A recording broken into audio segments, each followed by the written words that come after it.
आपने भी इस बात को नोटिस किया होगा कि जब से राख वेब सीरीज रिलीज हुई है तब से हर राह चलता फिरता आंडू पांडू मुंह उठा के आपको इतिहासकार बने फिरता मिल जाएगा। वो आपको समझाने लगेगा कि ये ना वेब सीरीज सब ठीक थी, लेकिन यहाँ यहाँ यहाँ इसने ना इतिहास के साथ छेड़छाड़ की है। जबकि आपने इसको बाकी लोगों को पढ़ा होगा जो रियल की क्रिटिक है, इस वेब सीरीज की इतनी तारीफ की है, इतने इसके बारे में लिखा है कि उसका कोई हद हिसाब नहीं है। ये वही नफरती कीड़े हैं जो जातिवाद को बढ़ावा देते हैं। ये वही नफरती कीड़े हैं जो कहीं न कहीं अपर कास्ट हिंदुओं को भी बदनाम करने का प्रयास करते हैं। क्यों? क्योंकि ये खुद को अपर कास्ट के अधिकारों का स्वघोषित रक्षक मान बैठे हैं।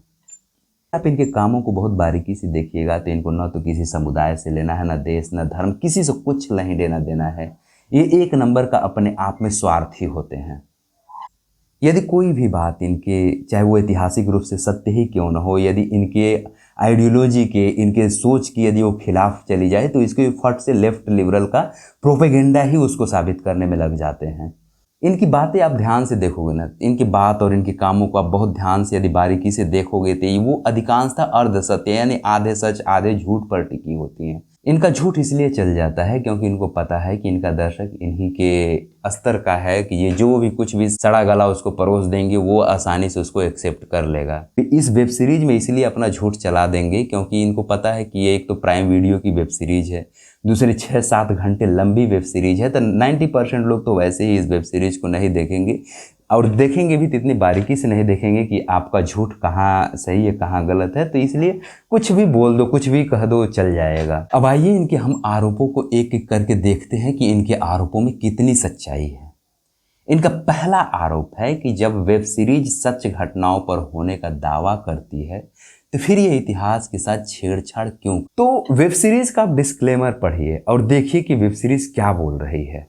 यह श्रृंखला असल जिंदगी की घटनाओं से प्रेरित एक काल्पनिक कहानी है। श्रृंखला में दिखाए गए नाम, किरदारों, व्यवसायों, जगहें, स्थान, घटनाएं और हादसे या तो लेखक की कल्पना है या काल्पनिक तरीके से इस्तेमाल किए गए हैं। किसी भी व्यक्ति, जिंदा या मृत के नाम, किरदार या इतिहास से कोई भी समानता या मेल सिर्फ एक इत्तेफाक है और जानबूझकर नहीं किया गया है। अब बताइए, ये नफरती चिंटू जो बार बार कह रहे हैं कि जब सच घटनाओं पर आधारित मूवी है, सच घटना पर होने का दावा करती है, कहाँ ये वेब सीरीज कहीं दावा कर रही है कि ये सच घटना पर है? यदि जब वेब सीरीज ये दावा कर रही है कि उसका किसी भी सच घटनाओं से कोई वास्ता नहीं है, यदि कोई थोड़ा बहुत मिल जाए तो महज इत्तेफाक होगा, तो क्या उसको सिनेमैटिक आज़ादी नहीं है कि वो कुछ भी उसमें फेरबदल कर सके?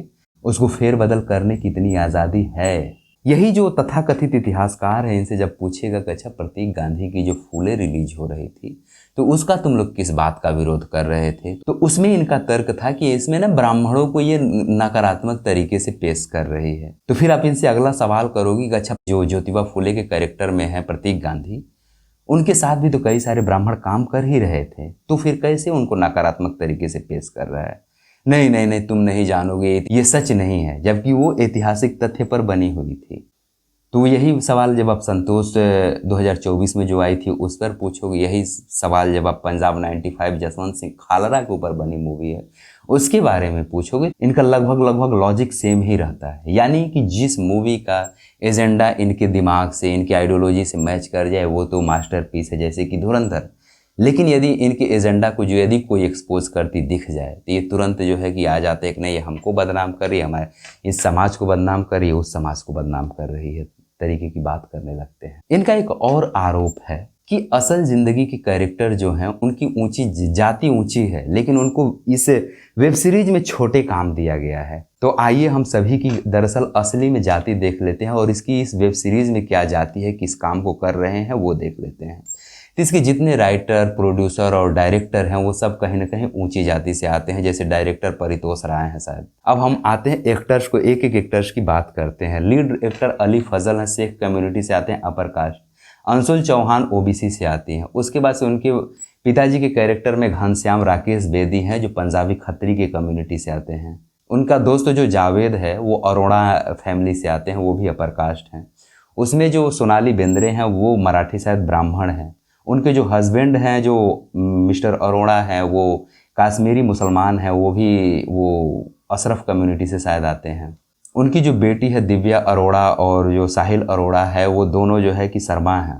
जो जिस ये मिश्रा जी की बात करते हैं वो राज शर्मा हैं। और कौन बचता है वो जो ब्लैक पुलिस वो सीनियर अधिकारी दिखते हैं वो दिव्येंदु भट्टाचार्य, बंगाली ब्राह्मण हैं वो। रमाकांत जो रज्जो का कैरेक्टर है वो यादव है, ये भी ओबीसी है। और आकाश मखीजा वो भी शायद पंडित है या ठाकुर है, कुछ वो दिखा नहीं। तो इसमें लगभग 99% कास्ट और जितने भी जो लोग एसोसिएट हैं इस वेब सीरीज से सब अपर कास्ट से हैं। तो इससे ये कहाँ साबित होता है कि जो असल जिंदगी में बड़ी जातियां अपर कास्ट से आते हैं उनको इस वेब सीरीज में तुच्छ काम सौंपा गया है। ये झूठ किस बात का आप लोग परोस रहे हो समाज में। इनका अगला जो आरोप है कि पूछने को आप मटन पूछ रहे हैं, खीर पूड़ी भी पूछ लेते यदि आपकी नीयत होती तो, वेजिटेरियन फूड भी पूछ सकते थे यदि आपकी नीयत होती तो। ये सीधा सीधा ब्राह्मणों को डिफेम या उनके कैरेक्टर को लूज दिखाने का प्रयास है। राकेश बेदी का कैरेक्टर एक चापलूस और वो एक ढीला कैरेक्टर है जो पूरे वेब सीरीज में लोगों को मटन खिला के रिश्ते कायम करने के प्रयास में लगा हुआ है। पूरे वेब सीरीज में मटन वाले अंकल के नाम से फेमस है, तो वो कैसे इनसे खीर पूड़ी और दाल सब्जी या कुछ भी वेजिटेरियन खाना पूछ सकता है। वो कैसे बनावटी नहीं दिखेगा। इन लोगों का अगला जो आरोप है वो कि मिश्रा जी के कैरेक्टर को लूज दिखाया है, लेजी दिखाया है, आलसी कामचोर दिखाया है। आप लोग उनके कैरेक्टर को आप लोग खुद देखिए और जज करिए। मैं इसके भी लास्ट में उनकी क्लिप लगा दूंगा। आप देखोगे तो जो राकेश बेदी का कैरेक्टर है, जो अली फजल का कैरेक्टर है, वो मिश्रा जी से काफी ढीला दिखेगा। मिश्रा जी अपनी उम्र के हिसाब से इस वेब सीरीज में बहुत एक्टिव हैं। जितना मांगा जाता है उससे ज्यादा परफॉर्म करने वाले मिश्रा जी हैं। रखता है साहब, आप पर ठोक पीट के भर देंगे साले को।